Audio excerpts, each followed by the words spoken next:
I'll tell a story about my dad. My dad had a lot of physical things going on with him. He had arthritis all over. His vocal cords were paralyzed from a neck surgery. He was partially blind. But the one thing I remember the most is he lost his leg in the early 70s on a motorcycle. And I remember every morning when he got out of bed, he had to sit up in bed. And we always called it artificial leg because that's what he called it. He either called it an artificial leg or a wooden leg. And he put that thing on, and it was held on by two leather straps that attached to his waist belt. And every morning he had to put this leg on before he got out of bed. And it never slowed him down. And I remember hearing stories from my mom, all the challenges they had early on.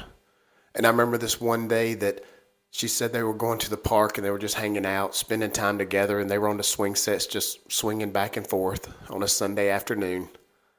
And just like any other guy, he wanted to impress his wife, so my dad decided to see how high he could swing.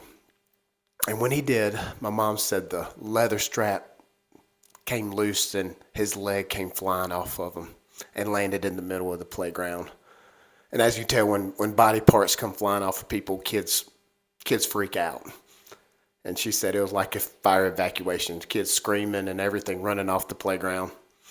So they pretty much wasn't welcome back at that playground, but it just reminded me of all the challenges. And he started his own construction business when he was 45.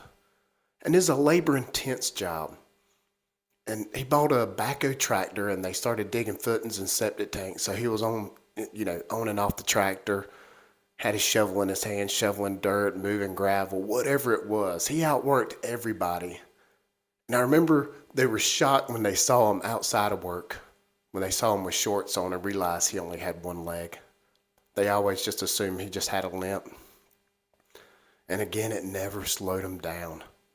And I would really want to encourage you that, no matter what happens to you in life, you keep on keeping on. Be like my dad and be relentless.